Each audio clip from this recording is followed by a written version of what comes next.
know what I'm talking about. Official.StreetSmarks@gmail.com is how you want to contact us. Listen to us right here exclusively on YouTube, Street Smart Audio. Or fuck with us. Official.StreetSmarks at SoundCloud. Official.StreetSmarks on IG. Street Smart Fanpage on Facebook. Street_Smarks on Twitter. This is the Extreme Retro Review for ECW. November 2nd, 1993. Chill. We cruising into the motherfucking November to remember. Yeah. That we ain't gonna be able to see. That we ain't gonna be able to see. That's some bullshit. Especially with how much they hype it and shit. Mm-hmm.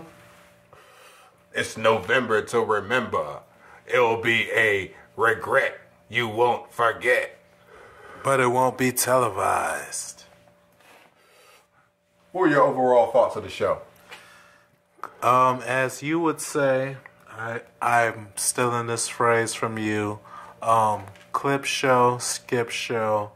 But at the same time, if you want to get a better understanding of Blood Feast, then it's a good show to watch. Other than that, forget about it. We like that. So we got a Joey lead in of the Terry Funk heel turn. Yeah, you call it a heel turn. I'd call it Terry Funk finally letting his true colors being shown to the world. Because like I've been saying since the motherfucking beginning, Terry Funk is a moron. He's an idiot. How is he a mentor to anybody? He's the worst mentor on the planet. And for some reason, JT Smith, who my clique, my club, my group, Hot Stuff International, made sure that he always ate out here. For some reason, he fell under the spell of Terry Funk, and he got screwed over him not once, but twice. So Terry Funk is the worst human being who ever walked on the face of the planet, including Adolf Hitler, including Napoleon Bonaparte, including Genghis Khan, including who else? Who else do people hate, Fuge? Who else people don't? Jeffrey Dahmer. Terry Funk is worse than that. Who else? Fuge, you're a smart guy and you're a history buff. Who's worse than who's up there with all them people I just named? Shane Douglas and Shane Douglas is not up there with Terry Funk and Adolf Hitler. Fuge. No, you're not going to be able to face your way out of this and no sell what I just said this time. I've been letting you no sell my stuff for show after show after show. So who in history is terrible that I could lump up there and compare with Terry Funk? And you cannot no sell. There's an ultra class recap. There is no selling going on this show. I told you it is over with. And I'm going to relight this doggone blunt. Oh, we're wide open today. This is going to be a show for the motherfucking ages. So, hey, if y'all ain't subscribed by now, subscribe. If y'all have not subscribed by now, y'all hit that motherfucking subscribe button right now. Dagnabbit, because this is going to be epic. Now, who goes on the doggone list, Fuge? This show will not commence until you answer my doggone question. Who? Hot Stuff Hollywood. No. You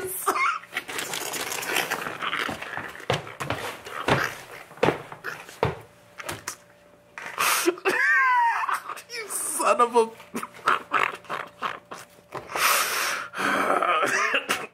You have outsmarted.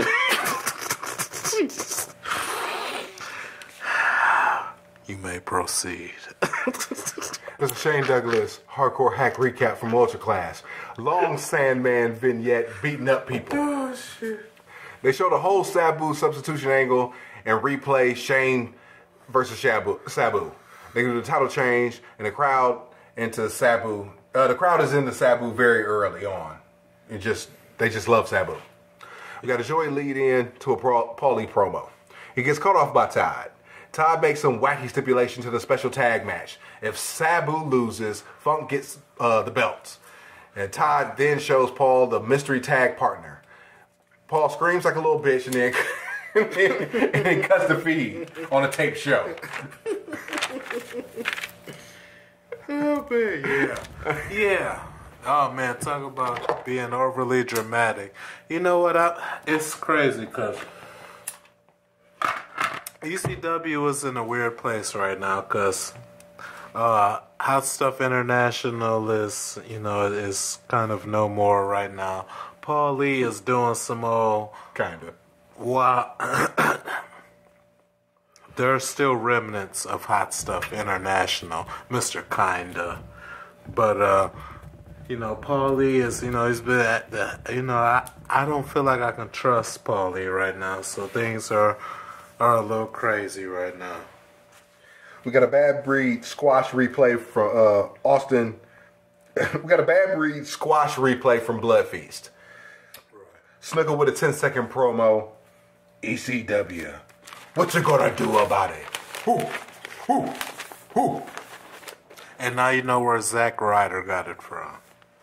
We got a Mr. Hughes promo. He just added, and you know it. Moving on. We got a Mr. Hughes promo. And then Slam by Onyx plays. Oh, yeah, that was not on the network. All right, so tape for the show. I don't know if Visceral Mania is putting up ECW shows anymore. But I think we're done with that saga. So, Paulie talked about, and retrospectively, talked about how he had done a deal with Tommy Boy Records to play some of their music for a check. Okay, so, they get some of the rights and fees, the licensing fees to the music.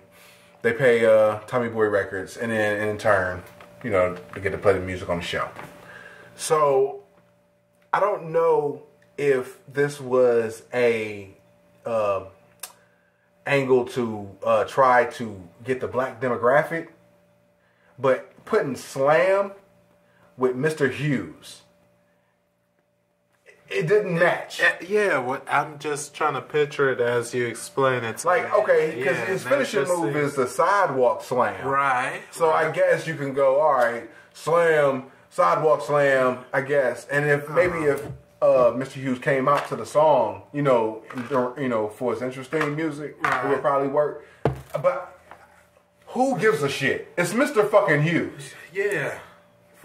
But apparently Mr. Hughes, he took the Undertaker's urn and he beat up Lex Luger. And he's from the hood. Yeah. And he will finish you with the sidewalk slam. So, yeah, that's a big deal. And that's every Mr. Hughes promo. We got a Matty in the House promo for the Viewer's Choice match where the fans pick the stipulation. There's so many stipulations, but think about it like this. Interactive TV transforms into reality TV. Okay, so we're talking about Taboo Tuesday in 1993. Okay. Fantasy becomes reality.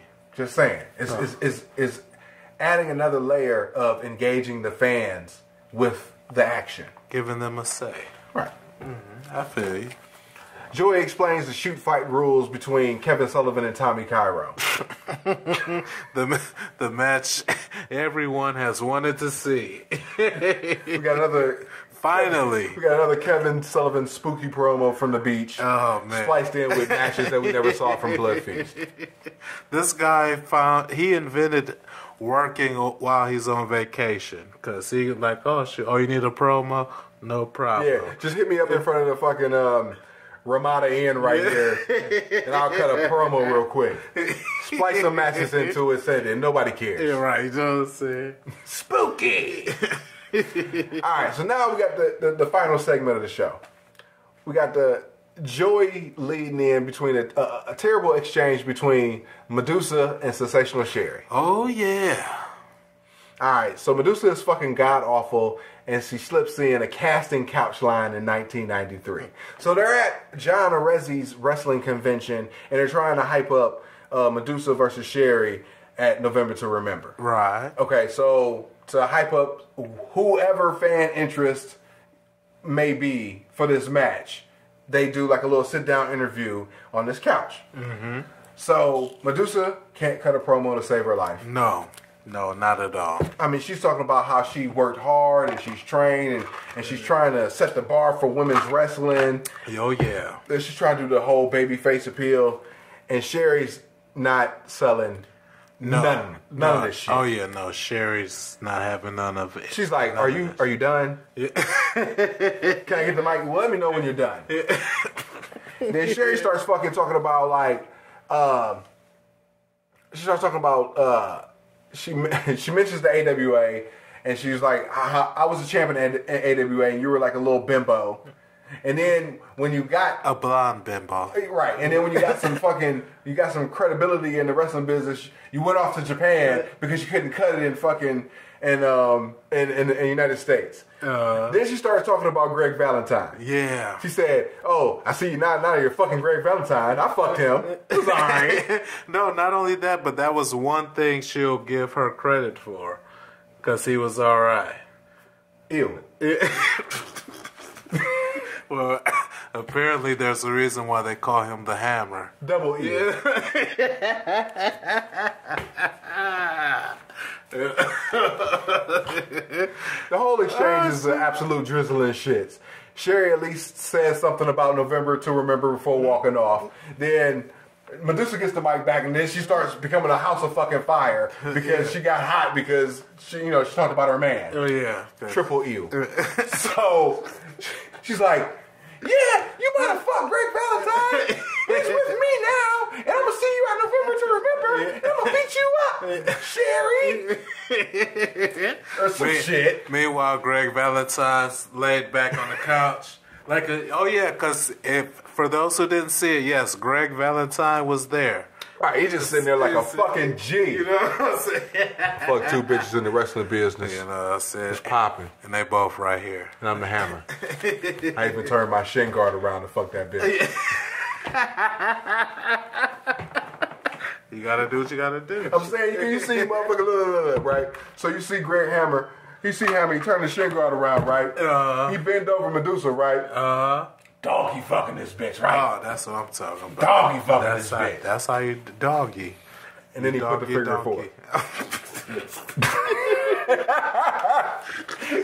then in the background you hear my soul saying, he doesn't even get warmed up for 15 minutes.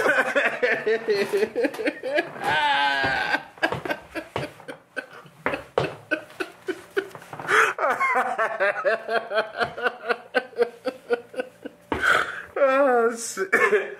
Oh, shit. All right, so Joey's trying to wrap up the show, and then Jason jumps in. He's all like, "How do you like my suit? How do you like my cologne? How do you like this and that?" Oh, man. And then they go off, and then they do a replay of the initial Jason vignette where he's all posing in all his men's warehouse gear. Oh, yeah. And then the show goes off. Yeah. Clip show. Skip show. Skip show. I mean, put it like this. Seeing Hammer just eating his peanuts while Medusa and Sherry cut a promo about how they done fucked him was awesome. Yeah, oh yeah, that was definitely... that was some G-ass shit. That was some G's on the board shit. Yeah, because I never would have guessed. You know what I'm saying? Like, of all the motherfuckers for, like, two bitches to have had sex with at the same time, and this motherfucker to be in the room and shit, for it to be Greg the Hammer Valentine, I was like... because at first I thought Sherry was just talking shit, and then that I see him in the seat in the cut and shit. I'm like, oh. I was like, thinking, donkey fuck both these bitches. Sherry was like, I've had him. He's all right. Right. You got one giving him props, and he's sitting next to the other one. And the other bitch over there trying to defend her. Yeah. You were talking about fucking my man. Yeah. I'm like, oh, okay. Next week. Oh, shit. Oh, we come back with the 11-9 show. Peace. Peace.